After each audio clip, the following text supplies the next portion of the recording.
Hello everyone, thank you for joining me tonight. Tonight we're going to explore 10 different stories.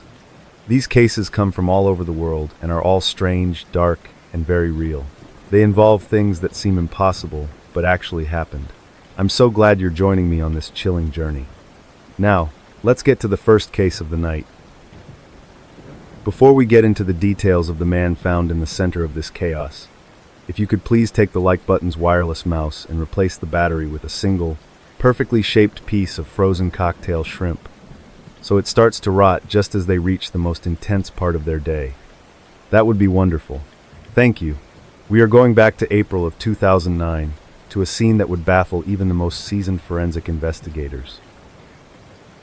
Walking into the small, nondescript house in Riviera Beach, Florida, felt like stepping into a pressurized chamber of rot. The air did not just carry a scent, it had a texture, a thick and oily presence that coated your tongue the moment you parted your lips to breathe. It was a suffocating collision of industrial-grade ammonia and the cloying, heavy sweetness of organic decay.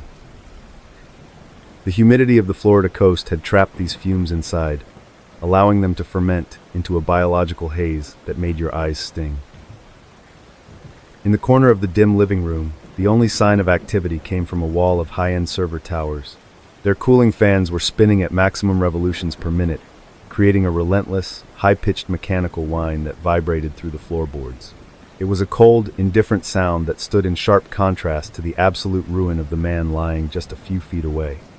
This was a place where a digital kingdom was being managed from the center of a literal graveyard. Dave Kleiman was a man who lived his life in the narrow spaces between physical limitation and digital infinite. At 46 years old, he was a figure of immense respect in the world of computer forensics. He was a former Army veteran and a former sheriff's deputy, a man who understood the value of order and the weight of evidence. However, a catastrophic motorcycle accident years earlier had severed his connection to the lower half of his body, leaving him confined to a high-tech wheelchair.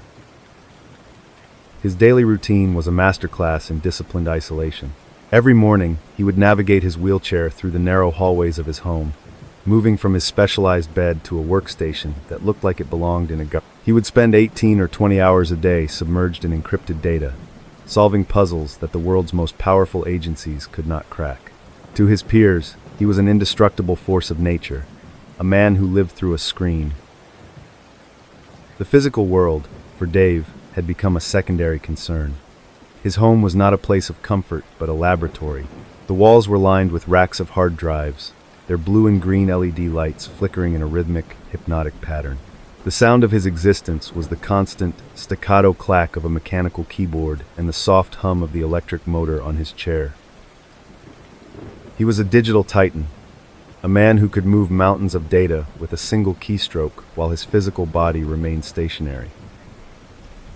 However, beneath the surface of this high-functioning lifestyle, an invisible enemy was beginning to take hold.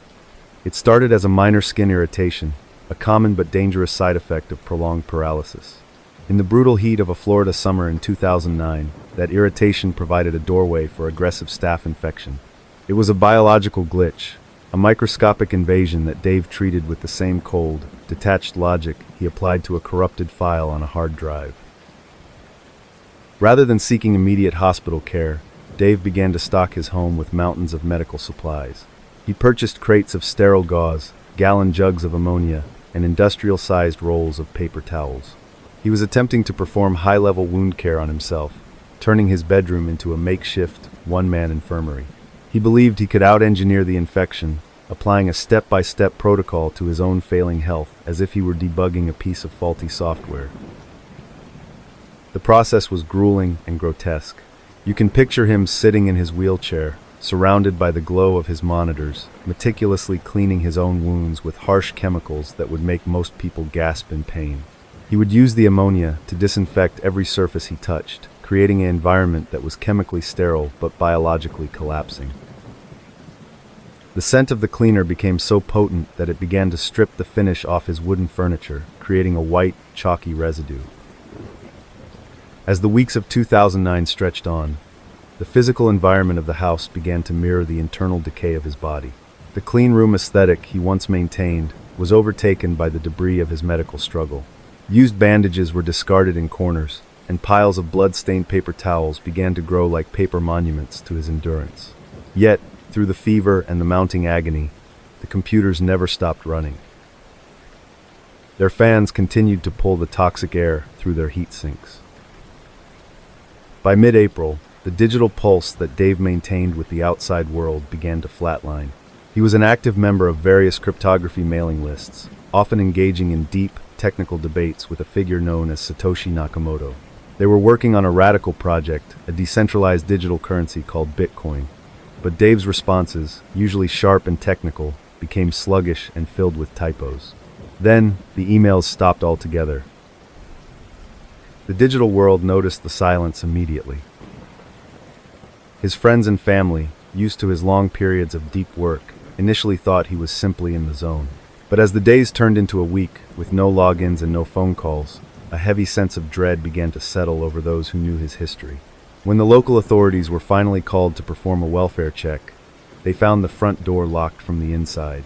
There were no signs of a struggle, only the low-frequency thrum of the servers that could be heard through the heavy wood. When the officer finally forced the lock, he was nearly knocked off his feet by the sheer wall of atmospheric pressure that pushed out from the hallway. It was a physical blow of stench. Moving through the house was like wading through a nightmare of discarded electronics and medical waste. In the kitchen, there were hundreds of empty bottles of physical therapy liquids and meal replacement shakes, all neatly lined up like soldiers. The man had been calculating his survival down to the last calorie. When the officer reached the bedroom, the beam of his flashlight cut through the haze to reveal a scene of total biological ruin. Dave Kleiman was slumped over, his body having finally lost the war against the infection. He had died in a state of absolute squalor, surrounded by a fortune in medical supplies that he simply could not use fast enough. The man who could solve any digital puzzle had been physically consumed by a problem that no amount of code could ever fix. You have to pause in a moment like that and try to reconcile the two realities. You are looking at a man whose body has been destroyed by neglect and disease, lying in a room that smells like a chemical spill. But just a few feet away, his computer monitors are still glowing with a vibrant, neon energy. They are displaying encrypted ledgers and private keys that represent a fortune so vast it is almost impossible to comprehend. It is the peak of human wealth, sitting in the center of human misery. The investigation into the death was brief, with the coroner citing complications from a staph infection and heart disease. But for the digital forensics community, the real story was just beginning. As experts began to inventory Dave's equipment, they realized the true scale of his involvement in the birth of Bitcoin. He wasn't just a participant, he was likely a primary architect, a man who held the digital keys to a vault containing over 1 million coins, worth billions of dollars. However, when they tried to access the most secure drives, they hit a digital wall that was thicker than any physical one. The data on his primary hard drives had been meticulously and professionally scrubbed. This was not a standard deletion. It was a high-level wipe, where every bit of data had been overwritten multiple times with random characters. It was the kind of work Dave himself would have done to protect a state secret. The keys to the kingdom had been systematically erased. Now, you are faced with a choice. Do you believe that Dave, in his final hours of fever and delirium, decided that his wealth should die with him? Perhaps he felt that the world was not ready for the power he helped create. Or, do you look at the tacky film on the floor and the open windows and wonder if someone else, someone who understood the value of those drives, entered that house of rot before the police arrived and performed the ultimate digital heist? There is no middle ground in a case like this. Either the most brilliant mind in crypto decided to burn his own legacy, or a predator moved through that ammonia-scented haze to steal a fortune while Dave's body was still warm. There were no fingerprints on the keyboards other than Dave's, and the encryption was so perfect that even the most powerful supercomputers in the world could not crack it. The secret of the 1 million Bitcoin was locked behind a door that had been welded shut from the inside. A final, haunting detail was found near Dave's bed. Amidst the blood-stained gauze and the smell of chemicals, there was a single, physical Bitcoin coin made of silver. It was a tangible object in a world he had tried to make purely digital. Dave had spent his life protecting information and securing the secrets of others, but in the end, he became the greatest secret of all. He died as a billionaire in a room full of trash, leaving the world to fight over the digital ghost he left behind. As the authorities finally powered down the servers and the high-pitched whine of the fans faded into silence, the house in Riviera Beach became just another empty shell. The man was gone, and his wealth had vanished into the ether, leaving only the lingering scent of ammonia and a series of unanswered questions. Dave Kleiman's story remains a visceral reminder that even the most powerful digital king is still made of fragile, biological parts. But while Dave's wealth was disappearing into the dark web, a filmmaker in the violent streets of San Salvador was about to discover that some secrets are written in the ink on a man's skin. The sound of iron bars sliding into their grooves is a heavy, final note that vibrates through the damp air of a San Salvador prison. It is a sharp, metallic thud that you can feel in your molars and deep within your chest cavity. Inside these hallways, the silence is never truly empty. It is a thick, stagnant soup of low-frequency hiss. Whispers pass through rusted vents and the constant, rhythmic scuff of rubber sandals against stained, gray concrete. Every inch of the walls seems to sweat under the oppressive humidity of El Salvador. And the shadows here do not just hide people, they harbor secrets that carry a lethal weight. You are surrounded by men whose skin is a dense black map of ink, where every line and every letter tells a story of war, lost brothers, and a brand of loyalty that is far more dangerous than any firearm. This is a world where a single word, spoken by the wrong person, can end a life in seconds. We are heading back to the year 2009, to a trial that proved that even the most powerful camera lens cannot protect you from the rot of systemic corruption. Christian Poveda was a man who moved through the world with a quiet, deliberate intensity that commanded respect without the need for a raised voice. At 54 years of age, he was not a tourist looking for a thrill. He was a veteran photojournalist who had covered wars across the entire globe. He believed that if you looked long enough and deep enough into the eyes of a person society had labeled a monster, you might eventually find a human being staring back at you. This belief led him to spend more than 16 months embedded with the Mara 18, or the 18th Street Gang. He was filming a documentary called La Vida Loca. He ate their food, he walked their war-torn alleyways, and he stood silent as they buried their teenage soldiers. His daily routine was a masterclass in calculated risk. Every morning, Christian would meticulously check his camera gear, ensuring every lens was clean and every battery was fully charged. He would climb into his vehicle and drive directly into the heart of the Soyapango district. This was a place where even the local police refused to venture without the protection of armored transport and high-caliber rifles. Christian, however, went in with nothing but his camera. His only shield was the fragile, painstakingly built trust he had established with the gang's top leadership. He documented the mundane, often boring reality of their lives.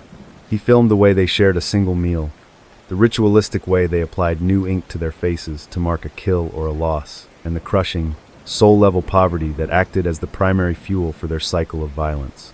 He became a fixture in their territory, a gray-haired shadow. For months, Christian sat for hours in dimly lit safe houses that smelled of cheap tobacco and unwashed clothes. He listened as young men, barely out of their teens, explained the history of every tattoo on their necks. He recorded the details of territorial disputes that had been going on since before they were born. To these gang members, he became known as the Frenchman.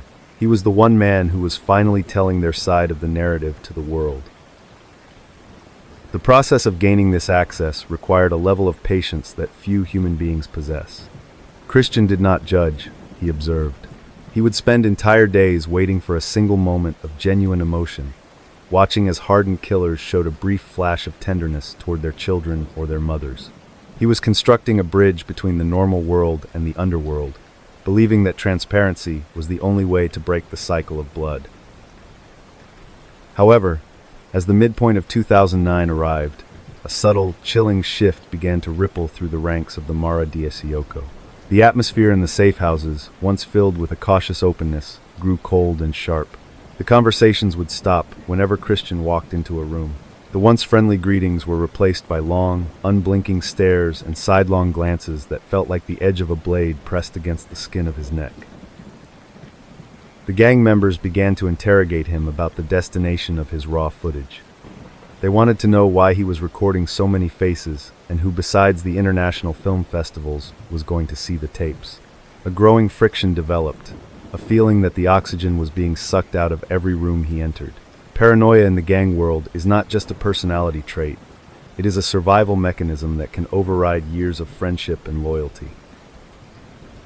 Logic suggests that if you have spent over a year proving your integrity, your reputation should be ironclad. But in the world of the Maras, logic is a luxury. A rumor began to circulate through the concrete corridors of their territory like a virus. It was a whispered, hissed accusation that Christian was not a filmmaker at all, but a high-level mole. The theory was that he was hand-delivering his footage to the National Civil Police to create a digital map. The accusation was that Christian was providing the government with the identities and locations of every soldier in the Soyapango district. As this lie took hold, the gang's leadership held a secret meeting inside a prison cell, communicating through a smuggled mobile phone. They decided that the Frenchman had seen too much. They viewed his documentary not as art, but as a tactical blueprint that threatened the very existence of their criminal organization. On a humid afternoon in September of 2009, Christian received a phone call from one of his primary contacts. They told him there was an urgent matter to discuss in a secluded area of the Tanacata municipality. You can imagine him driving down that narrow, dusty road, his camera bag on the passenger seat. The heat makes the fabric of his shirt cling to his back like a second skin, and the air is thick with the smell of drying vegetation. As he pulled over to the designated meeting spot, he realized the exit behind him was being blocked by another vehicle. His pulse likely began to hammer against his throat, a frantic, drum-like rhythm that he could feel in the tips of his fingers. He looked through the windshield and saw the men he had spent the last year humanizing. But their eyes were no longer those of the characters in his film. They had become the cold, tactical voids of executioners. In a situation like this, your body reacts before your mind can process the horror. Your lungs tighten, making every breath feel like you are inhaling sand. You have two choices. You can try to use the history of your relationship to argue for your life, or you can accept that the code of the gang does not value individual truth. There is no negotiating with a collective delusion, especially one that has been reinforced by a person they trust even more than you. On September 2nd, 2009, the body of Christian Poveda was discovered on a desolate dirt road. He had been shot 4 times in the face at point-blank range. The very camera that he used to bridge the gap between society and the underworld had become his death warrant. The news sent a shockwave through the global journalistic community, but the true, sickening horror of the case did not emerge until the trial began later that same year.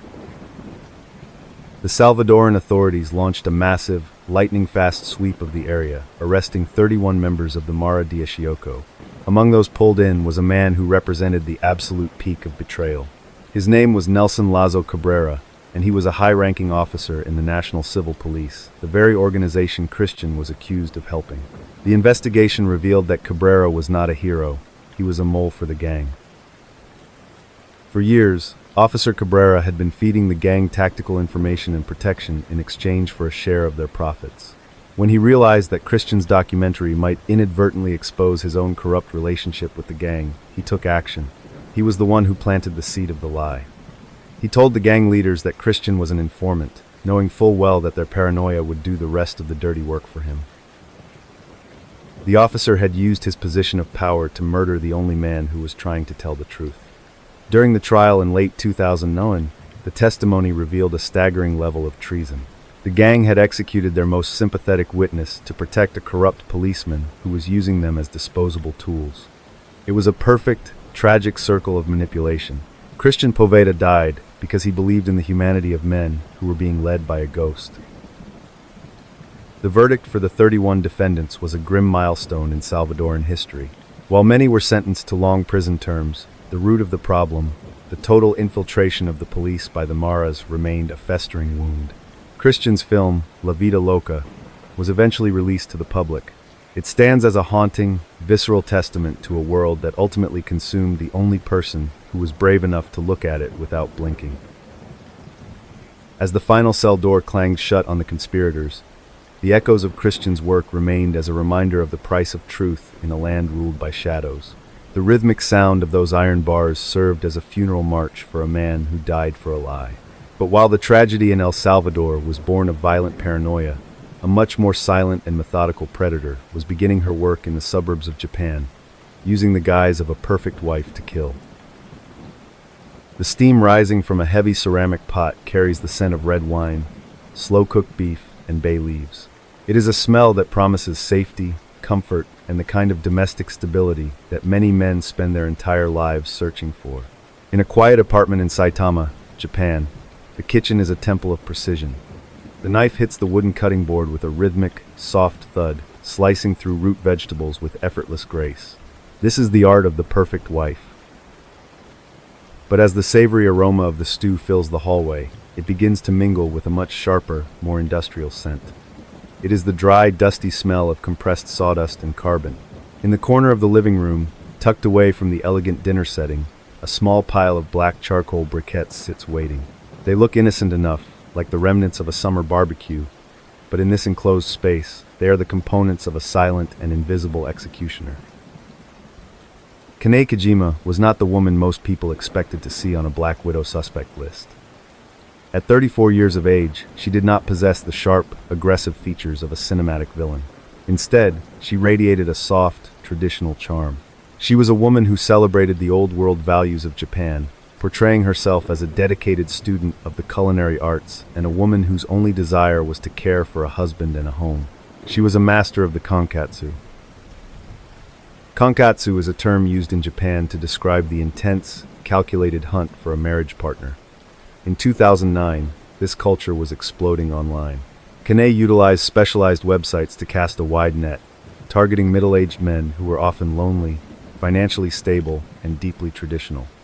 Her profile was a masterpiece of emotional engineering. She posted high-resolution photos of her handmade pastries, her elaborate bento boxes, and her perfectly plated dinners. To the men who messaged her, Kane felt like a miracle. She didn't talk about career ambitions or modern independence. She talked about the texture of homemade noodles and the importance of a warm house. She was a professional mistress of the domestic arts. Her blog, titled A Kane Kitchen, was filled with thousands of words detailing her shopping trips to high-end markets and her philosophy on how a woman should nurture the man in her life. It was a siren song. The routine of her deception was as meticulous as her cooking. Once she identified a target, such as 41-year-old Yoshiaki Oide, she would initiate a period of intense romantic grooming. She did not ask for money directly.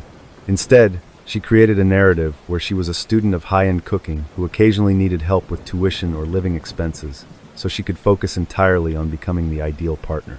The men, blinded by the promise of a life with her, gave freely. You can visualize the process through the eyes of one of her victims. You are sitting at a table that has been set with the precision of a five-star restaurant. The woman across from you is attentive, soft-spoken, and seems to anticipate your every need. She serves a rich, heavy meal that coats your tongue with salt and fat. It is the best thing you have ever tasted. You feel a sense of profound luck, believing you have finally found the one person who truly understands you. As the meal concludes, she offers a drink. It is often a health tonic or a specialized tea, something she claims will help you sleep better. The liquid is slightly bitter, but the richness of the previous courses masks the chemical aftertaste. Within 20 minutes, a heavy, lead-like weight begins to settle in your limbs. Your eyelids grow thick and impossible to lift. You assume it is just the food coma from such a magnificent feast, and you allow her to lead you to the bed. The mundane stretch of these encounters was where Kane's brilliance shone. She would stay with these men for days, playing the role of the doting fiancé. She would clean their apartments, organize their laundry, and fill their refrigerators with pre-made meals. She was weaving herself into the fabric of their daily existence, making herself indispensable. By the time the men realized that hundreds of thousands of dollars had been transferred out of their accounts, they were already under her spell. However, as 2009 progressed, a disturbing pattern began to emerge in the Saitama prefecture. Men who were associated with Kane were not just losing their savings, they were losing their lives. But they weren't dying in violent ways. They were being found in their beds or in their cars, peacefully slumped over as if they had simply decided to take a nap and never woke up. There were no signs of a struggle, no broken locks, and no visible wounds. Logic tells you that 3 healthy men in their 30s and 40s do not simply die of natural causes within months of each other while dating the same woman. But the genius of Kanay's method was the choice of weapon. She used carbon monoxide. By lighting charcoal briquettes in a confined space after drugging her victims with powerful sedatives, she created a scene that looked like a tragic, self-inflicted end or a freak heating accident. The gas is colorless and odorless. In the case of Yoshiaki Oide, the shift in reality was particularly chilling. He had told his family he was finally getting married. He had even withdrawn nearly 5 million yen to start his new life with Kanay. On the night he died, he was found in a rented car in a parking lot. A small clay stove sat in the footwell, filled with the gray ash of spent charcoal.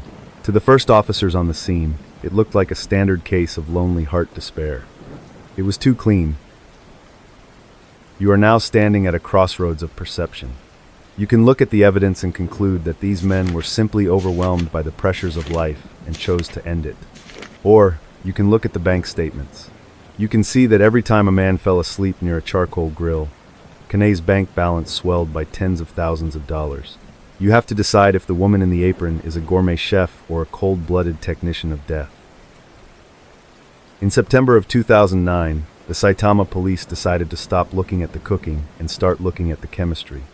When they raided Kanay's home, they didn't just find cookbooks. They found a massive stockpile of charcoal briquettes, the exact same brand found at the death scenes. They found a collection of heavy-duty sedatives that were not prescribed to her. And most importantly, they found her laptop, which revealed she had been researching how to kill with coal for months. The trial was a sensation in Japan, focusing on the Kankatsu culture and how Kanay had weaponized traditional femininity. She never broke her persona. She appeared in court in elegant, conservative clothing, speaking in a soft, melodic voice.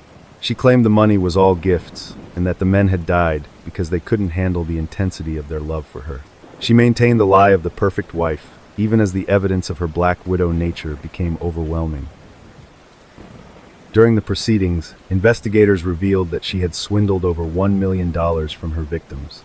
She spent the money on luxury handbags, high-end hotel stays, and even more expensive cooking classes to further refine her bait. She was a predator who viewed her victims as nothing more than ingredients in a recipe for her own personal gain. She had turned the most sacred space of the home, the kitchen and the bedroom, into a killing floor. The physical sensation of her victims' final moments is something that haunts the case files. As the charcoal burns, the carbon monoxide binds to the hemoglobin in the blood 200 times more effectively than oxygen. The victims don't choke, they simply drift deeper into a chemical slumber. Their skin turns a bright, cherry red color as their cells starve for air.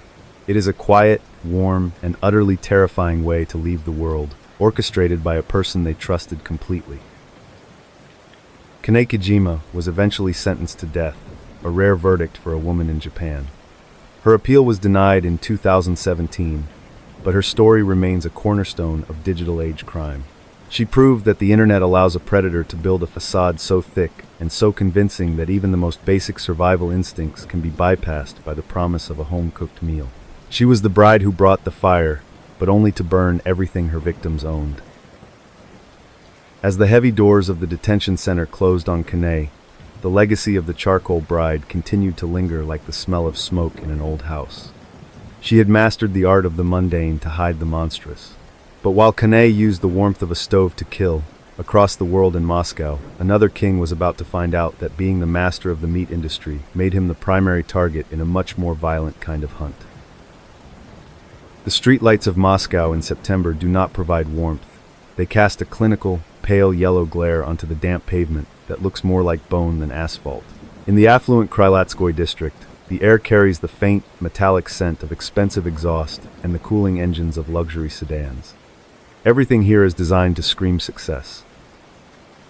The architecture is sharp, the security gates are heavy, and the silence of the evening is the kind of quiet that only a massive amount of wealth can buy. At the center of this stillness sits a black Mercedes-Benz S-Class. Its chrome trim catches the flickering overhead light, sending long, distorted reflections across the driveway. The car is a fortress on wheels, a symbol of a man who has conquered the cutthroat world of Russian commerce. Inside the cabin, The smell of premium leather is thick and comforting, masking the chaotic reality of the city outside.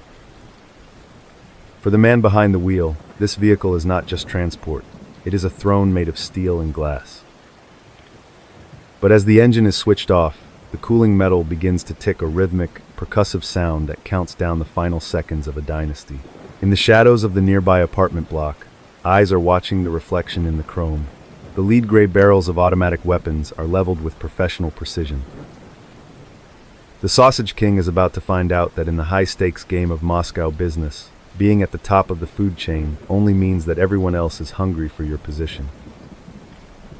Georgy Asatiani was 48 years old, and in the sprawling metropolis of Moscow, he was a legend of the post-Soviet era. He was known throughout the country as the Sausage King, a title he earned by building a meat processing empire from the ground up. His company, Okrush, was not just a business. It was a juggernaut that supplied thousands of grocery stores and dinner tables across the nation. Georgy was the embodiment of the Russian dream, a man who had navigated the chaos of the 90s to emerge as a titan. His daily routine was a study in controlled power. Every morning, he would depart from his sprawling estate, surrounded by a detail of security that rivaled most minor heads of state. He spent his hours in boardrooms that smelled of expensive cologne and high-grade tobacco, making decisions that moved millions of rubles with a single nod of his head. He was a man of the elite, moving between government offices and luxury restaurants with the effortless grace of someone who owned the very air he breathed. Georgy was not a man who feared the shadows. He had survived the Wild West era of Russian capitalism, where car bombings and contract killings were simply considered a part of the overhead costs of doing business. He believed he had outgrown those primitive threats. He had legitimate land holdings, massive factories, and political connections that reached deep into the heart of the Kremlin. To Georgy, the violence of the past was a closed book, a relic of a less civilized time. However, as the summer of 2009 began to fade into autumn, the atmosphere around his business empire began to sour. It didn't start with a bomb or a threat. It started with paperwork. Georgy began to notice a series of peculiar legal challenges to his land holdings.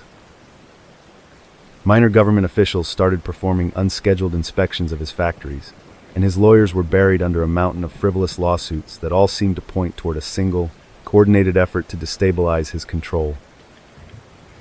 This was the beginning of a process known in Russia as ritualistic, or corporate raiding. It is a sophisticated form of criminal warfare, where syndicates use a combination of legal loopholes, bribed officials, and forged documents to seize a successful company. To the outside observer, it looks like a boring bureaucratic dispute, but to the business owner, it is a tightening noose. Georgy found himself spending more time in depositions than in his factories, fighting an enemy that had no face and no name. The mundane stretch of this battle was exhausting. You can imagine Georgy sitting in his office, staring at a stack of documents that claim his signature on a contract he never saw. He would spend hours on the phone with his security team, discussing the background of new investors who appeared out of nowhere. The stress was a constant, low-level vibration in his life. He began to notice the same cars following him, always at a distance, always disappearing just before his security could identify the license plates. Logic dictated that a man of his stature should be safe. He doubled his security, he changed his routes, and he retreated further into his armored Mercedes. But the ritualistic process is relentless because it attacks the foundation of a person's life. His bank accounts were temporarily frozen during investigations, and his key managers began to receive anonymous phone calls suggesting they should find new employment. The empire was being picked apart, piece by piece, by a predator that refused to show its teeth in public. By the time September arrived, the tension had reached a boiling point. Georgy had received a direct message through an intermediary: hand over his land holdings for a fraction of their value, or face the consequences. He refused. He was a king, and he would not be intimidated by what he viewed as common thugs with law degrees. He believed that if he stood his ground, the system would eventually protect him. He was operating under the illusion that the rules he had helped write would still apply to him. On the evening of September 15th, 2009, Georgy decided to head home early. He felt a deep sense of fatigue, the kind of exhaustion that settles in your bones when you have been looking over your shoulder for too long. He dismissed a portion of his security detail, believing that the quiet streets of the Kryletskoye district provided enough of a buffer. He wanted the solitude of his own car, the familiar scent of the leather, and the quiet hum of the high-end sound system. As he pulled his Mercedes up to the entrance of his apartment building, the world seemed perfectly normal. The trees were beginning to shed their yellowing leaves, and the air was crisp. He put the car in park and reached for his briefcase. You are in that moment now. You feel the heavy thud of the door closing, the cool air hitting your face after the warmth of the cabin. The pavement is solid beneath your feet. You are only 10 steps away from the safety of the lobby. Then, the silence is shattered. It is not a single sound, but a rhythmic percussion of high-velocity rounds hitting metal and bone. Without warning, a group of men in dark clothing emerge from the shadows of a parked van. They do not shout, they do not ask for money. They operate with the cold, mechanical efficiency of a factory line. The muzzle flashes are the only light in the alleyway, strobing against the chrome of the Mercedes, like a broken film strip. You have two choices in this split second. You can try to dive back into the car, hoping the armor plating will hold against the sustained fire of automatic weapons, or you can try to run for the door. But the hunters have planned for both. The geometry of the hit is perfect. They have created a kill box where every exit is covered by a crossfire. The physical sensation is an overwhelming surge of heat, followed by a profound, hollow coldness as the lead does its work. Georgi Asatiani, the man who controlled the meat processing of a nation, was gunned down in a hail of over 20 bullets. He collapsed on the very pavement he had walked 1,000 times, his blood mixing with the cooling rain and the oil on the driveway.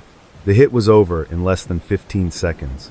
The gunman vanished into the Moscow night, leaving behind no brass casings and no witnesses.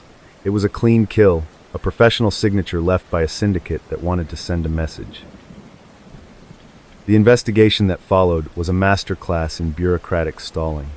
Despite the high-profile nature of the victim, the police found remarkably little evidence. The security cameras in the area had been malfunctioning for an hour before the hit. The witnesses had seen nothing but shadows. The ritualistic case that had plagued his final months was quietly dropped, and his company was absorbed by a series of shell corporations within weeks. The Sausage King's empire was processed and packaged for new owners. The aftermath revealed the grim reality of the Moscow business elite in 2009. Georgi's death was not a crime of passion or a simple robbery. It was a corporate acquisition by other means. It proved that in a system where the law is a weapon, the only thing more dangerous than being a criminal is being a successful businessman who refuses to share. His name joined a long list of titans who discovered that their crowns were made of glass and their thrones were built on shifting sand. The sight of the black Mercedes, riddled with bullet holes and sitting in a pool of blood, became an iconic image of the era. It was a visceral reminder that the transition from predator to prey can happen in the time it takes to step out of a car. Georgi Asatiani had spent his life turning living things into commodities, and in the end, he was treated as nothing more than an obstacle to be removed from a ledger. His story ended in the cold Moscow rain, a king without a kingdom. As the sirens of the late-arriving police cars faded into the city's background noise, the silence returned to the Kryletskoye district. The Sausage King was gone, his life liquidated in a flurry of gunfire. But while the assassins in Russia worked with the blunt force of lead across the world in Japan, a man was using a much smaller, sharper blade to perform a horrific transformation on his own face to escape the law. A man stands in front of a cracked mirror in a dim public restroom, staring at a face that has become his greatest enemy. He is not holding a razor to shave. He is holding a utility box cutter with a fresh, oily blade extended just 2 notches. The fluorescent light above him flickers, casting a sickly green pallor over his features. He takes a deep breath, and without a hint of hesitation, he presses the cold metal into the soft tissue of his lower lip, slicing upward. He does not flinch as the bright crimson blood begins to bloom and drip into the porcelain sink. This is not an act of self-harm. In his mind, it is a necessary evolution. To the rest of Japan, he is a monster to be captured. To himself, he is a piece of clay that must be reshaped with a blade and a sewing needle. He is attempting to butcher his own identity, in the hopes that he can disappear forever into the crowded streets of the city. The sensation of the blade is a sharp, electric bite that travels from the nerve endings in his face straight to the base of his skull. It is a dry, clinical pain. After the initial slice, the man picks up a pair of small sewing scissors. The sound of the blades meeting a tiny, metallic snip is the only noise in the room. He is cutting away the moles on his cheek, one by one, treating his skin like a garment that needs to be tailored. He works with a level of focus that is nearly hypnotic. There is no anesthetic, no numbing cream, just the raw discipline of a predator who refuses to be caged. He takes a needle and a length of dark thread, and he begins to stitch his own nose, pulling the nostrils tighter to change the shape of his profile. Every tug of the thread is a visceral reminder of what he has done, yet his hands remain steady, fueled by an adrenaline that has not faded for months. Tatsuya Ichihashi was 28 years old when his life intersected with that of Lindsay Hawker, a 22-year-old British teacher living in Japan. Tatsuya was a man who lived a life of quiet obsession. He was highly educated, obsessed with physical fitness, and possessed an intense, brooding energy. He met Lindsay on a train, where he approached her with a request for English lessons. To anyone else, it seemed like a peculiar but harmless attempt at self-improvement. Lindsay was a vibrant, kind-hearted woman who saw the best in people. She agreed to give him a lesson at a local cafe. But during their meeting, Tatsuya claimed he had forgotten his wallet and asked her to accompany him to his apartment so he could pay her. It was a mundane request, a simple errand that thousands of people perform every day. Lindsay, trusting her instincts and the general safety of her environment in Chiba, agreed to walk with him to his fourth-floor flat. The apartment was small, cramped, and filled with the scent of stagnant air. As soon as the door closed and the deadbolt clicked into place, the atmosphere shifted from polite academic interest to something predatory. We don't know the exact sequence of the horror that followed, but we know the outcome.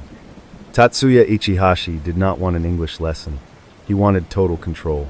He bound Lindsay with plastic ties, a cold and rigid constraint that left her completely at his mercy. The mundane stretch of this story turns into a nightmare of logistics. After the crime, Tatsuya did not flee immediately.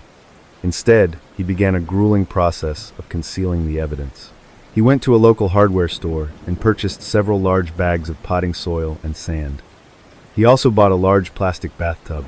You can imagine him trudging up the stairs of his apartment building, carrying these heavy loads, his lungs burning with the effort as he prepared a tomb on his own balcony. He filled the tub with the sand and buried Lindsay inside it, hoping the material would mask the scent and slow the decomposition. For several days, he lived in that apartment with the tub sitting just outside his sliding glass door. He continued his daily routine, even going to a local gym to work out, as if the weight of a human life was nothing more than a minor inconvenience. He was a man who believed he could manage his way out of any disaster. However, Lindsay's friends were quick to realize she was missing. They contacted the police, who tracked her final known location to Tatsuya's neighborhood. When officers arrived at his door on March 26, 2007, Tatsuya made a split-second decision. He didn't wait for them to knock. He bolted from the apartment, jumping over the balcony, railing, and disappearing into the night. He was barefoot, carrying nothing but a small bag, and he vanished into the labyrinth of the city. The search for Tatsuya Ichihashi became one of the most obsessive manhunts in Japanese history. His face was plastered on every television screen, every train station, and every convenience store window. But as the months turned into a year, the police were baffled. They found his discarded shoes, they found sightings in remote areas, but the man himself remained an enigmatic ghost. He was living a life of extreme deprivation, sleeping in parks and working manual labor under false names. It was during this time that Tatsuya realized his face was a liability. He saw himself on a wanted poster and realized the bridge of his nose and the moles on his face were too distinct. This is when the subtle shift occurred. He stopped being a fugitive and started being a surgeon. He used a box cutter to slice off his own lower lip to make it look thinner. He used the needle and thread to stitch his nose into a different shape. He was literally carving a new life for himself. Logic tells you that the human body cannot withstand such trauma without infection or debilitating pain. But Tatsuya was a man driven by a singular primal goal: survival. He performed these surgeries in public park restrooms and cheap hostels, using alcohol to sanitize the blades. He viewed his own pain as a transaction. If he could endure the bite of the steel, he could buy another day of freedom. He was becoming a monster of his own design, a patchwork man. You are now in his shoes, standing in that bathroom. Your face is a map of scars and fresh stitches. You have two choices. You can walk into a police station, surrender, and face the justice that is inevitably coming for you. Or, you can take that blade and make one more cut. You can continue this horrific process of self-erasure until you don't even recognize the person staring back at you. There is no middle ground. You are either a prisoner or a piece of living sculpture. For 31 months, Tatsuya Ichihashi evaded the combined power of the Japanese police. He traveled from the northern islands to the southern tip of the country. He worked at construction sites in Osaka, living in a small room and barely speaking to anyone. His co-workers noticed he was quiet and that his face looked different, as if he had been in a terrible accident. But in the world of day laborers, nobody asks questions. They simply did not recognize him as the man from the posters. The bizarre reveal came in November of 2009. Tatsuya had grown tired of his DIY methods and decided to seek professional help. He went to a plastic surgery clinic in Nagoya, claiming he wanted to fix the scars from a work accident. The surgeon, however, noticed that the work already done on the man's face was not the result of an accident. It was the result of deliberate, unskilled surgery. After the man left, the doctor looked at a wanted poster and saw the resemblance. The police were notified, and the net began to close. On November 10, 2009, Tatsuya was spotted at a ferry terminal in Osaka, waiting for a boat to a remote island. When the officers approached him, he didn't run. He looked at them with his reconstructed face, a mask of scars and tension. When they asked for his name, he gave it. The hunt was over.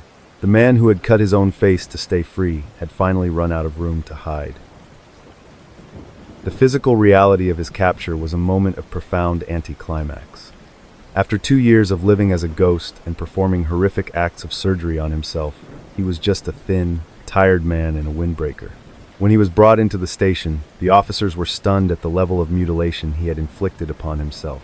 He had successfully changed his appearance, but he could not change the fact that he was the most wanted man in the nation. Tatsuya Ichihashi was eventually sentenced to life in prison. During his trial, he expressed remorse, but for the family of Lindsay Hawker, the damage was permanent. He later wrote a book about his time as a fugitive, detailing the exact methods he used to carve his own skin. It serves as a visceral, haunting record of the lengths a person will go to escape the consequences of their actions. He remains one of Japan's most notorious killers, a man who became a monster twice. As the heavy doors of the prison closed on Tatsuya, the image of the man with the box cutter remained burned into the public consciousness. He had attempted to erase himself, but in doing so, he only made his crimes more unforgettable. But while Tatsuya was using a blade to hide from his past, a different kind of predator was moving through the luxury hotels of Bangkok, using a brightly colored liquid to put unsuspecting tourists into a permanent sleep. A glass sits on a mahogany nightstand in a high-end Bangkok hotel, filled with a liquid so vibrant it looks like it was harvested from a neon sign. It is a brilliant, electric blue, glowing softly in the low light of the room. The man reaching for it believes this viscous tonic is his secret weapon, a blue health drink promised to provide a surge of vitality and stamina for the night ahead. He has no idea that this beautiful, turbid liquid is a chemical executioner.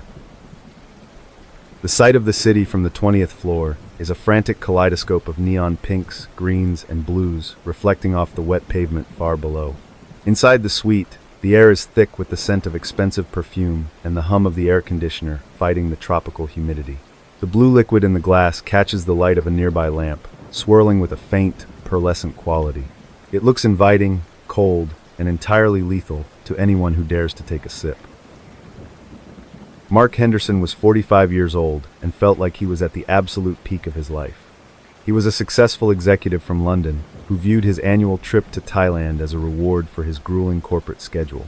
He was a man of habit, a person who appreciated the finer things and believed that money could buy a level of safety and exclusivity that shielded him from the chaos of the world. He moved through the luxury hotels and high-end bars with an air of invincibility. His routine was a study in calculated indulgence. Every evening at 7 o'clock, he would dress in a tailored linen suit, splash on a scent that cost more than most people's monthly rent, and head to the hotel's rooftop lounge. He was a regular, known by the staff for his generous tips and his preference for top-shelf scotch. He was the classic sugar daddy figure, a man looking for companionship in a city that specialized in providing exactly that for the right price.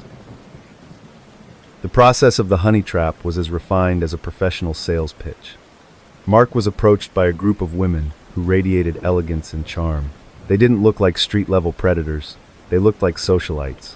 They spoke fluent English and showed a genuine interest in his stories of business success. They spent hours building a rapport, laughing at his jokes, and making him feel like the center of the universe. This was the slow burn grooming of a target.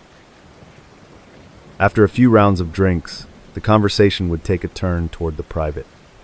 The women would suggest heading back to Mark's suite for a more intimate gathering.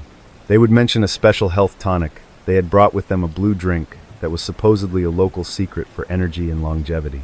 They presented it with a sense of ceremony, pouring the electric-colored liquid into crystal glasses as if it were a rare vintage of champagne from France. The mundane stretch of this operation was in the chemistry. The blue juice was not a single substance. It was a sophisticated cocktail of death. The women used a base of blue Gatorade to provide the color and the sugar mask. Into this, they dissolved high doses of Valium to sedate the victim, but the primary ingredient was xylazine. This is a potent horse tranquilizer used by veterinarians to knock out 1,000-pound animals. In a human, it is a chemical hammer. You can picture the scene as the drink is handed over. The condensation on the glass is cold against your palm. You take a long, deep swallow, expecting a citrus kick. Instead, the liquid is thick and slightly bitter, but the women are smiling and encouraging you to finish it. You feel a sense of camaraderie and excitement. You think you are preparing for a night of luxury, but you are actually preparing your body for a total physiological shutdown that will happen in minutes. The subtle shift happens first in the back of your throat. A numbness begins to spread, followed by a sensation that the room is slightly out of phase. The neon lights outside seem to stretch and blur into long, vibrant ribbons of color. You try to set the glass down, but your hand feels like it belongs to someone else. It is heavy, clumsy, and slow. You assume you have simply had one drink too many, and you lean back into the soft cushions of the sofa to let the feeling pass. As the xylazine enters your bloodstream, your heart rate begins to drop with terrifying speed. This is the immersive reality of the blue juice. Your pulse, which was once a steady rhythm, becomes a slow, erratic thud that you can feel in your ears. Your lungs feel like they are being filled with wet concrete, making every breath an agonizing, conscious effort. Your skin turns a pale, translucent gray as the oxygen is slowly bled out of your system by the chemical. Your brain begins to scream for air, but your muscles refuse to respond. You are trapped inside a body that is turning into stone. You can see the women moving around the room, but they are no longer smiling. They are working with a grim, practiced efficiency. They are opening your safe, emptying your wallet, and taking your watches. They don't look at you as a human being anymore. They look at you as a biological countdown that they need to finish before it hits zero. Now, you are faced with a choice that you are no longer physically capable of making. Do you try to fight the paralysis and crawl toward the door to signal for help? Or do you surrender to the heavy blue sleep that is pulling you under? There is no middle ground here. The horse tranquilizer has overridden your central nervous system, and your heart is now beating only 10 times per minute. You are a prisoner in a luxury suite, watching your own life being stolen. In 2009, this scene played out in dozens of luxury hotels across Bangkok. Foreign men were being found dead in their beds, their hearts having simply stopped. At first, the authorities chalked it up to heart failure due to heat and overexertion. But as the number of unexplained deaths among middle-aged expats grew, a pattern emerged. Every victim had been seen with a group of elegant women, and every room contained a trace of a peculiar blue residue. The blue juice case caused a wave of panic throughout the tourist community. Investigators eventually tracked down a ring of professional predators who had perfected this lethal recipe. They found that the women were part of an organized crime syndicate that specialized in high-value targets. They didn't just want the cash in the wallet, They wanted the credit cards and the access to bank accounts. They were willing to kill for a few $1,000s in stolen electronics. The bizarre reveal came when police raided a small apartment in the outskirts of the city. They didn't find a sophisticated lab. They found a kitchen counter covered in blue sports drink bottles and veterinary-grade sedative vials. The blue juice was being mixed in plastic jugs by people who had no medical training and no idea how lethal their doses were. They were simply guessing at the chemistry, treating human lives like test subjects in a crude and profitable experiment. During the interrogations, the women admitted that they didn't always intend to kill their targets. They just wanted them quiet enough to rob. But the combination of high-grade Valium and xylazine is a volatile mix, and for many men, the dose was far beyond what their hearts could handle. They would drift into a sleep that was so deep, their brain would simply forget to tell their lungs to breathe. It was a clean, quiet, and absolutely horrific way to be murdered in paradise. The trial in late 2009 exposed the vulnerability of the sex tourism industry. It showed that the pursuit of a fantasy can lead a person to bypass their most basic survival instincts. Mark Henderson's family eventually received his remains, but the man they knew was gone, replaced by a cautionary tale of the Bangkok underworld. The vibrant blue liquid that promised life had delivered only a cold and lonely end in a room filled with neon reflections. As the authorities cracked down on the blue juice rings, the luxury hotels of Bangkok regained a facade of safety. But the memory of the electric blue sleep continued to haunt the bars and lounges of the city. It was a reminder that in the dark corners of the world, even a health drink can be a weapon.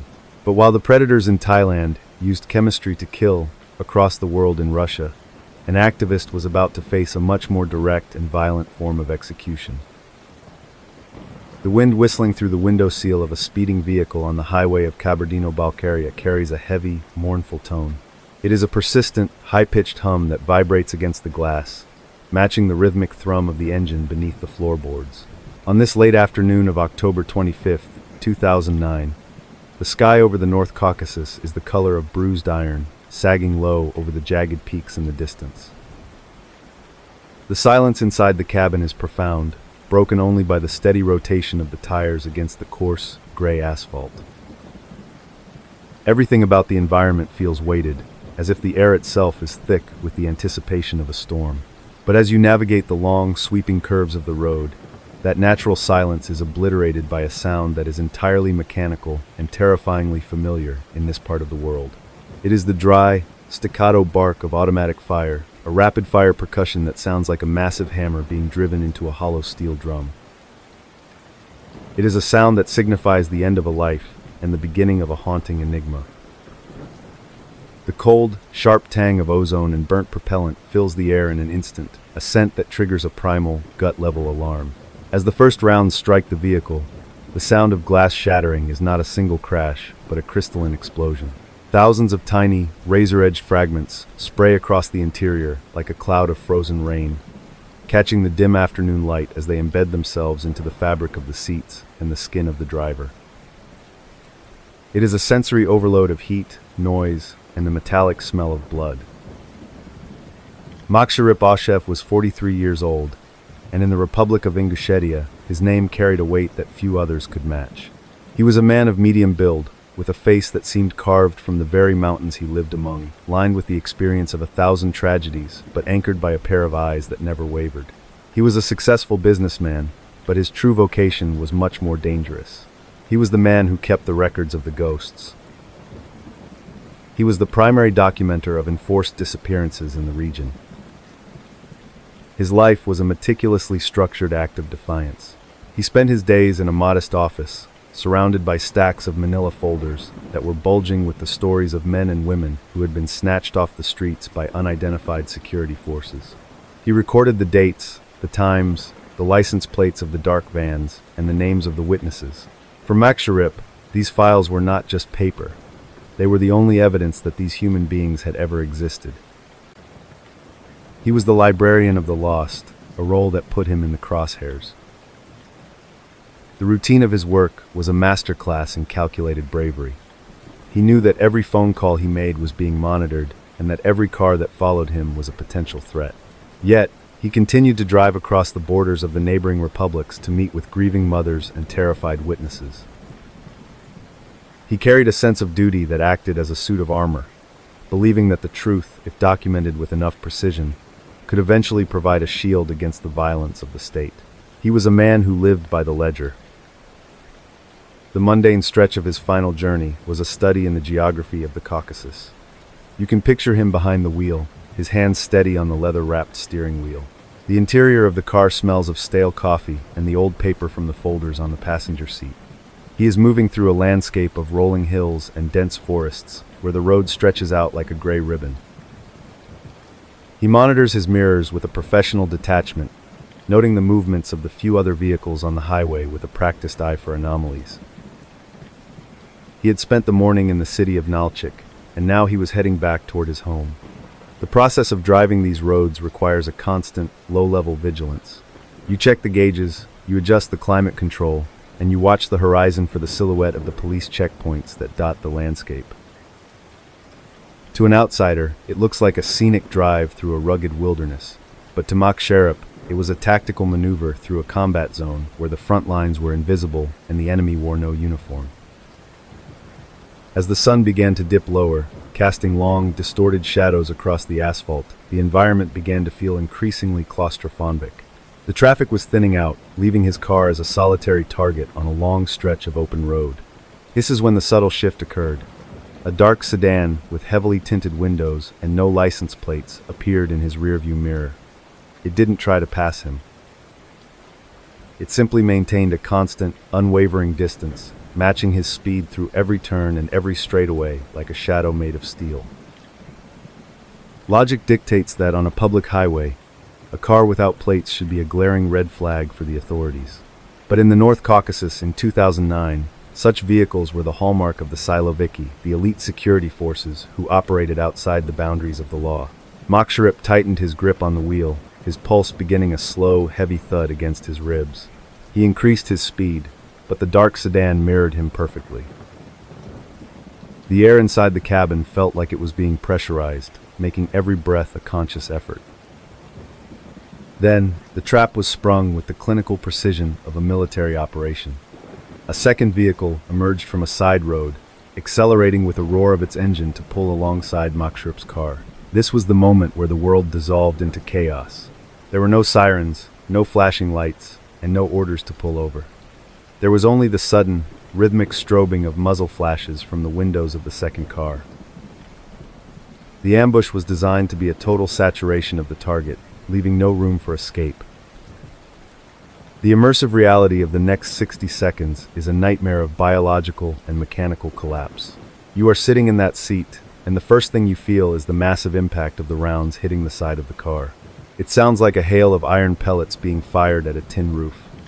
The door panel is shredded in an instant, the metal curling and tearing as if it were made of wet cardboard. Your ears are ringing with a deafening, high-pitched whistle as the acoustic shock of the gunfire fills the small space. You feel a surge of intense heat as the bullets pass through the cabin, some of them grazing the upholstery and igniting the foam inside. The smell is a nauseating mix of burnt plastic, ozone, and the sharp, metallic tang of blood. Your lungs are burning as you inhale the dust and debris kicked up by the impacts.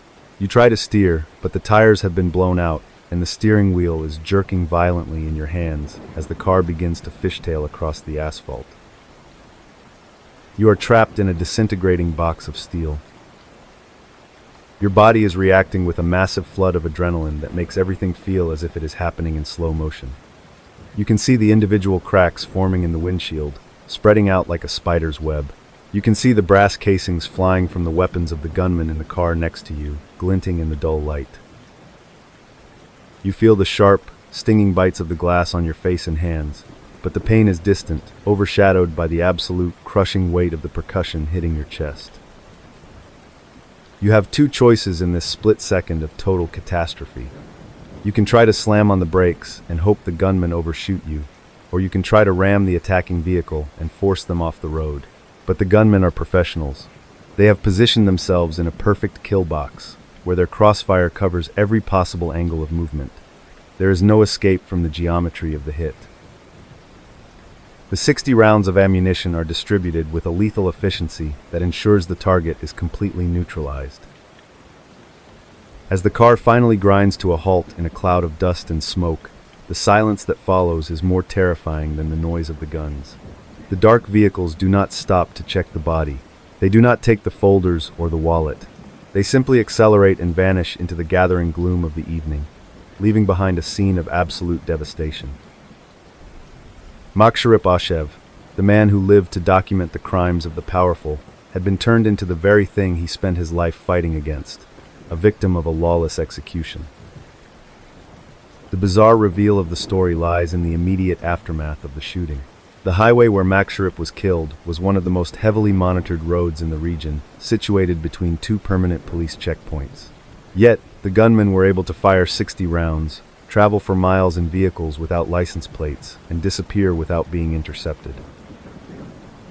When investigators arrived, they discovered that every security camera on that stretch of road had malfunctioned at the exact time of the ambush. The investigation into the murder was a masterclass in institutional silence. Despite the international outcry and the overwhelming evidence that the hit was carried out by professionals with access to military-grade equipment, the case was shuffled between departments until it eventually hit a dead end. The files that Maksharip had so carefully maintained were not seized by the police. They were simply ignored. The state had decided that his death was a technicality, a localized incident that required no further scrutiny. The legacy of Maksharip Ashev remains a haunting presence in the North Caucasus. He was a man who understood that, in a place where people disappear without a trace, the act of writing down a name is a revolutionary act. He died because he refused to let the shadows consume the truth. His death was not just the assassination of a man, it was an attempt to assassinate the collective memory of a people. 60 rounds were fired to ensure that the ghosts he documented would stay in the dark. As the heavy winter snows began to fall over the mountains later that year, the blood on the highway was washed away and the glass was swept into the ditch. But the name Maksharip Ashev continued to be whispered in the small offices and quiet homes where the records of the disappeared are still being kept. He proved that even if you can erase a man with 60 rounds of lead, you cannot erase the ledger of the truth. His story ended on a lonely road, but the echoes of those shots continue to vibrate through the history of the region. With the silencing of the activist in the Caucasus, the year of 2009 drew to a close with a series of grim milestones. We have traveled from the digital decay of a billionaire's home to the salt-sprayed decks of a ghost ship, and finally to the bullet-riddled wreckage of a hero's car. It was a year that proved that the dark and the mysterious are not just stories we tell. They are the visceral, gritty realities that exist just beneath the surface of the mundane world. The Atlantic Ocean, in late July, is a vast, slate-gray wilderness that swallows everything from sunlight to radio signals without leaving a single ripple. Out there, 300 miles off the coast of Portugal, a 4,000-ton cargo ship named the Arctic Sea is moving through the heavy, rhythmic swells. It is a massive, rusting slab of Soviet-era steel, yet it is about to do something that should be physically impossible for a vessel of its size. It is going to vanish off every radar screen on the planet, leaving behind a silence that will terrify 3 world governments. The feeling of the salt spray against your face is not refreshing. It is abrasive, a constant, stinging mist that leaves a white crust on your skin and a bitter, metallic tang on your lips. Every time the bow of the Arctic Sea slams into a rolling wave, the entire hull shudders, a deep, bone-rattling vibration that travels up through the soles of your boots. The iron railings are cold and slick with moisture, their surfaces pitted with orange blooms of rust that feel like sandpaper against your palms as you grip them to stay upright. Inside the engine room, the heat is a physical presence that pushes against your lungs with every breath. The air is saturated with the scent of burnt diesel and hydraulic fluid, a greasy, heavy aroma that sticks to your clothes and hair. The rhythmic thumping of the massive pistons creates a wall of sound so dense you can feel it vibrating in your teeth. This is a world of rusted iron, grease-covered ladders, and the relentless motion of the tide, a mechanical environment where the only thing more persistent than the machinery is the encroaching sea. On July 23, 2009, the Arctic Sea departed from the port of Pietarsaari in Finland.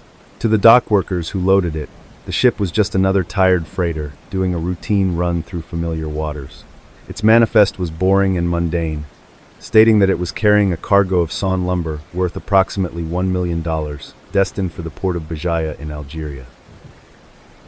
The 15-man Russian crew was experienced and professional, accustomed to the long, monotonous stretches of time that define life on the open water. The captain, Sergei Zaretsky, was a man who appreciated the predictable nature of the lumber trade. He oversaw the securing of the timber piles on the deck, ensuring the heavy steel chains were tightened until the metal links groaned under the tension. For a sailor like Sergei, the success of a voyage was measured by its lack of excitement. You wake up, you check the navigation charts, you monitor the fuel consumption, and you watch the horizon for any change in the weather. It was a life of quiet, repetitive tasks that provided a sense of order. As the ship entered the Baltic Sea, the routine of the watch cycle took over.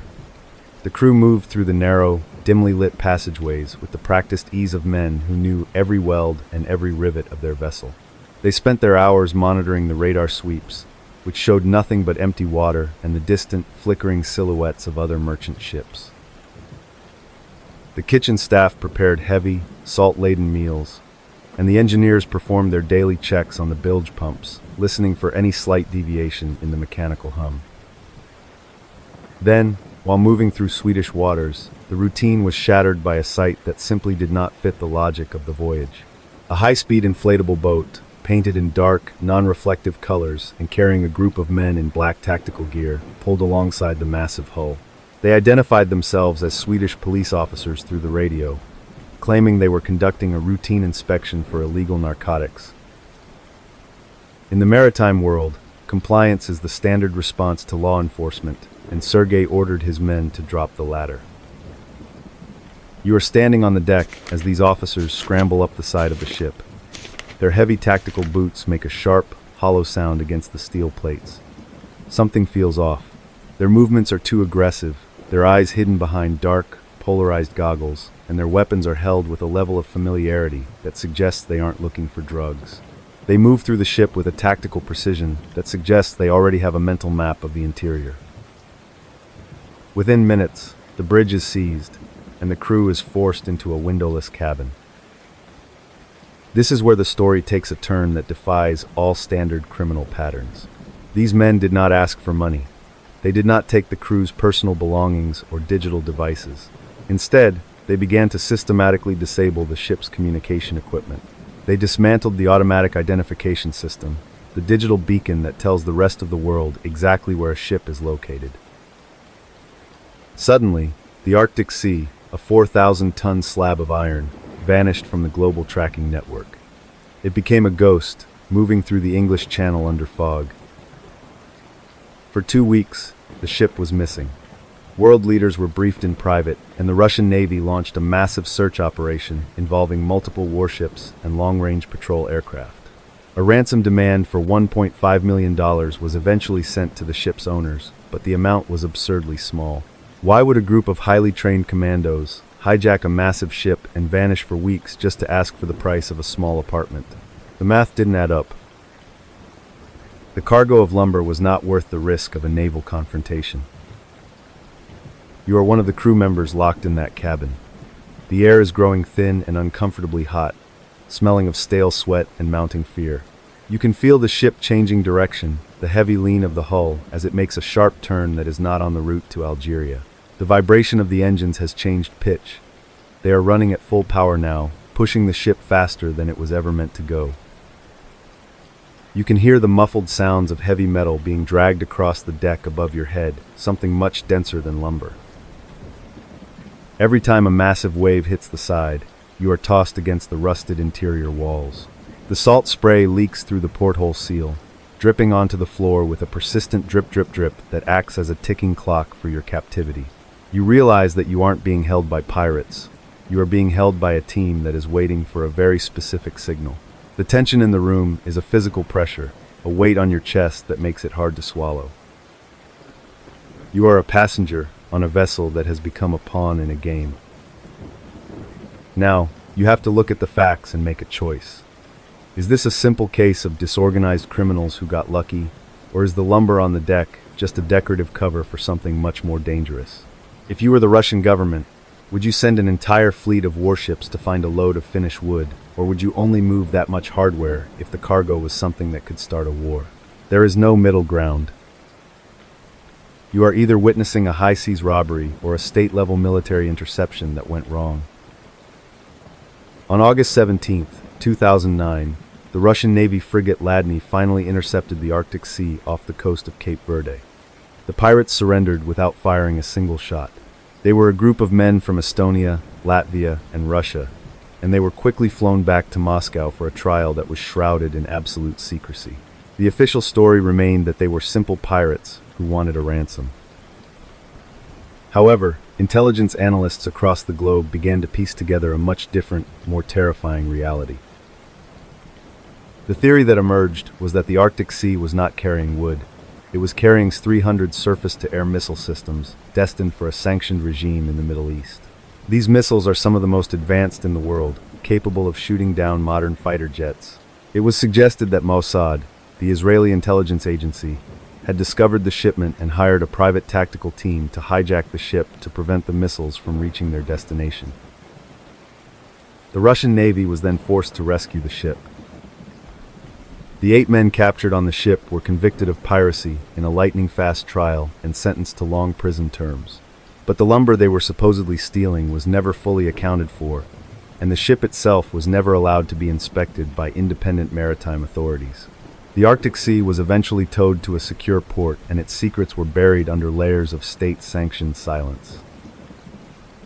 The crew was instructed never to speak of what they saw in the hold or what the pirates were really searching for during those 14 days. The legacy of the ghost ship remains a cornerstone of modern espionage. It proved that in the vast, unmonitored reaches of the ocean, a 4,000-ton ship can become a phantom if the cargo is important enough to certain people. The men who spent months in a Russian prison for piracy may have just been the fall guys in a game played by world powers. As the rusted hull of the Arctic Sea was finally scrapped years later, the truth of its voyage stayed submerged, hidden by the salt, the rust, and the deep, gray water. As the final radio transmission from the Arctic Sea was logged into the archives, the mystery of the S-300 missiles remained a whisper in the halls of intelligence agencies. The ocean had kept its secrets, but while the ghost ship was being recovered, a much more digital form of horror was being documented in Ukraine, where 2 young men were turning their cameras on their own victims to create something the world was not prepared to see. You are looking at a pixelated, low-resolution screen where the colors are washed out and the edges of the frame are blurred by digital noise. A heavy, yellow-tinted lens focuses on a mundane forest path, but the person holding the camera is breathing with a rhythmic, heavy intensity that suggests they are waiting for a very specific type of entertainment to walk into the frame. The air is silent, except for the mechanical whir of the autofocus. The grainy, granular static of a cheap handheld camera fills the viewfinder, casting a cold, artificial light over the scene. You see the world in 30 frames per second, where every movement is jagged and every sound is distorted by the low-grade microphone. The visual field is dominated by the gray of the asphalt and the dull brown of the winter trees. There is no music, only the whistling of the wind against the plastic casing and the sound of heavy metal objects clanking inside a backpack. It is a visual experience that feels hollow, stripped of all humanity, as if you are watching a video game where the stakes are hideously real. The lens zooms in on a figure in the distance, a person walking home, unaware that they have been cast as the protagonist in a film that was never meant to have a happy ending. The flicker of the digital screen is the only light in the darkness, a cold electronic eye that records everything without blinking or turning away. In the city of Dnipro, Ukraine, Viktor Sayenko and Igor Supernyuk appeared to be the definition of ordinary. At 19 years old, they were the products of a mundane, working-class environment. They were high school friends who shared a common interest in high-performance cars and consumer electronics. Igor was known as a quiet, somewhat withdrawn young man who worked as a freelance taxi driver, while Victor was seen as his loyal, slightly more social companion. They were just teenagers navigating life. They spent their evenings loitering in public squares or driving through the city streets, their car filled with the smell of cheap gasoline and the sound of popular radio hits. To their neighbors, They were just another pair of restless youth looking for a way to occupy their time in a world that offered very little in the way of excitement. They had parents, they had hobbies, and they had a future that seemed entirely predictable until they decided to pick up a camera and a hammer.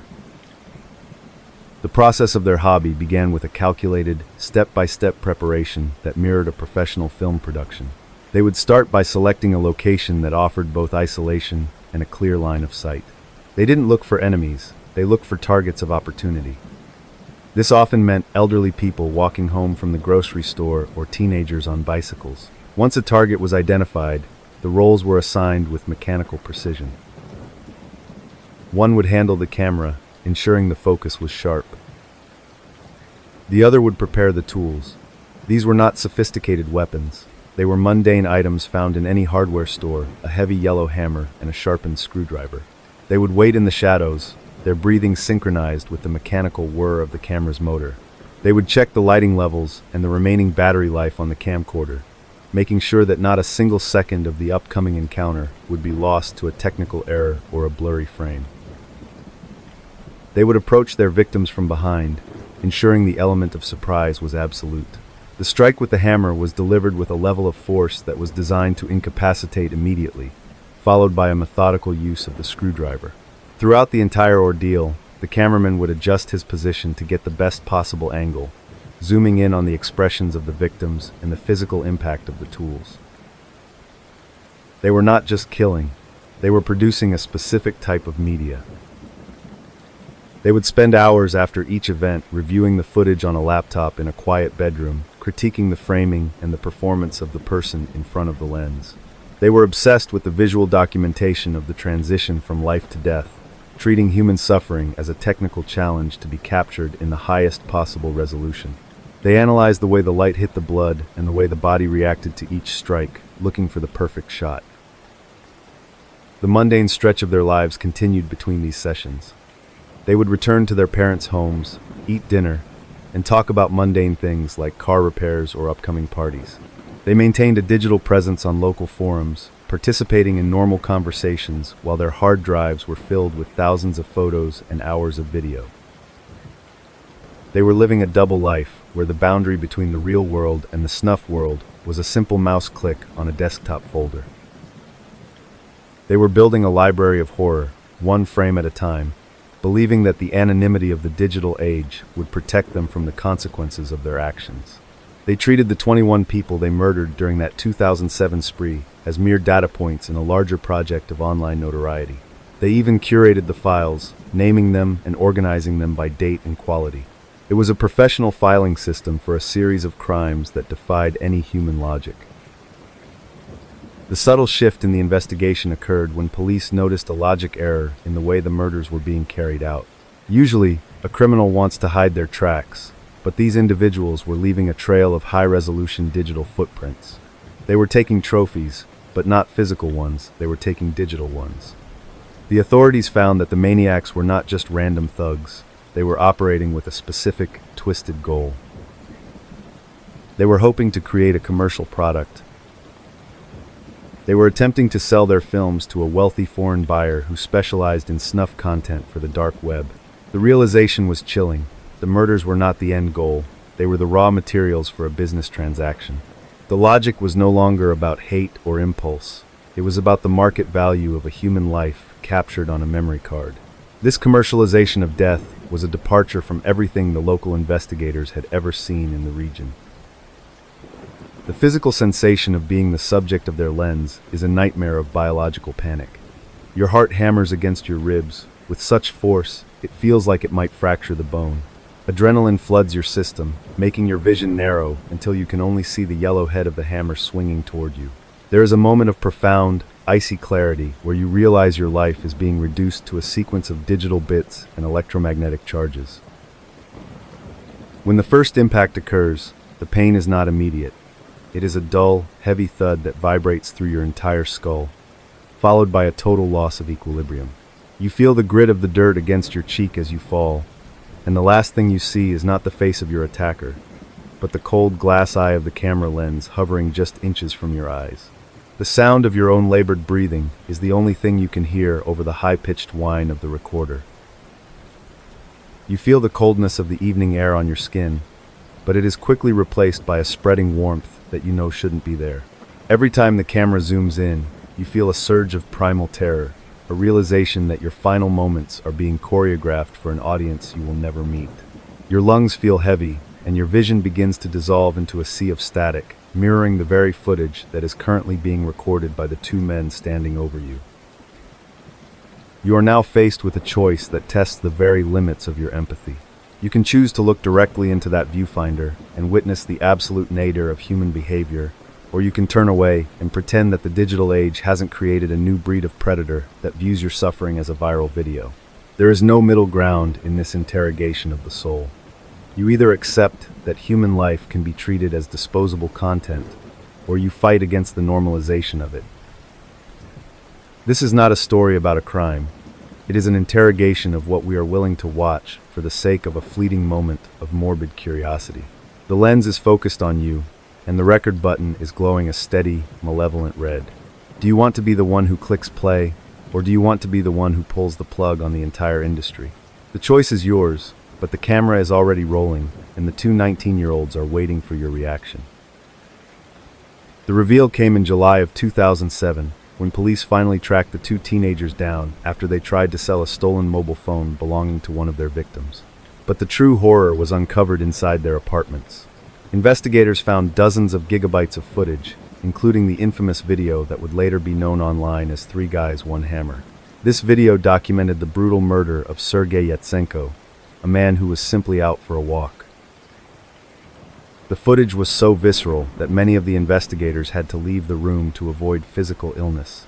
The maniacs had also taken photos of themselves, attending the funerals of their victims, smiling and posing next to the coffins. They had treated the entire killing spree as a grand, macabre photo opportunity, a way to cement their status as the ultimate clout seekers of the digital underworld. They had no remorse, only a sense of pride in the quality of their work. During the trial, the prosecution presented a mountain of digital evidence that left no room for doubt. The teenagers had documented every aspect of their crimes, from the initial planning to the final moments of their victims.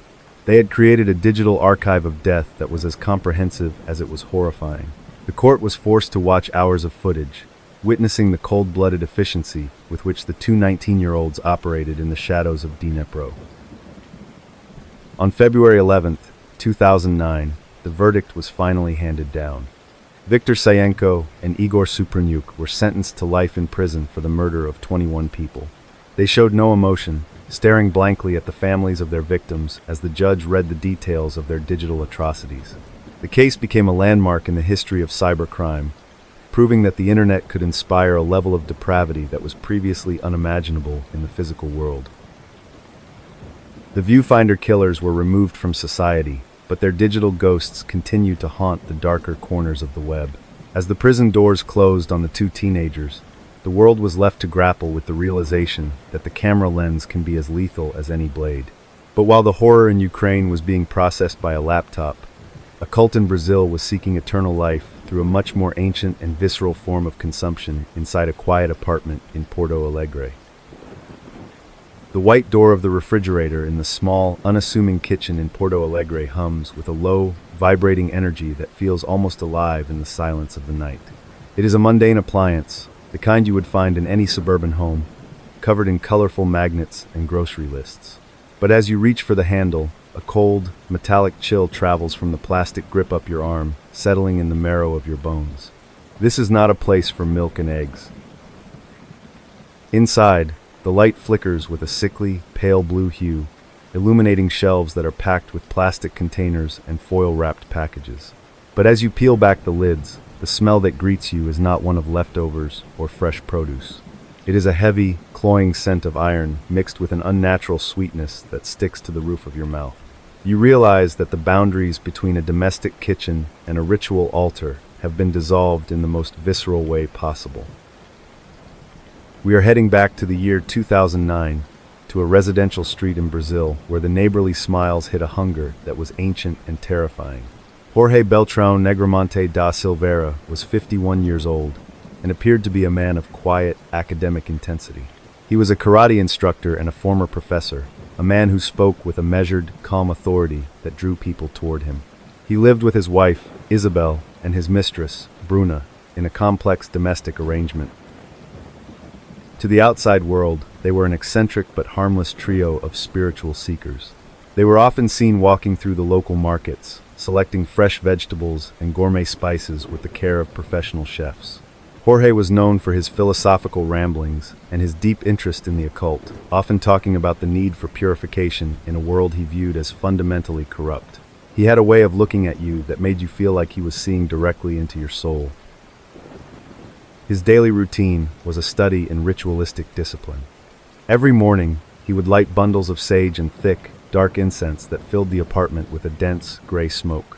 He would spend hours in front of a computer, navigating the darker corners of the internet to find like-minded individuals who were looking for a deeper meaning in their lives. He was building a digital congregation, a group of people who viewed him not just as a teacher, but as a living prophet of a new age. The recruitment process was subtle and predatory. Jorge would target young women who were struggling with poverty or emotional instability, promising them jobs as nannies or domestic help. He offered them a place to stay and a sense of belonging in a family that valued their spiritual worth.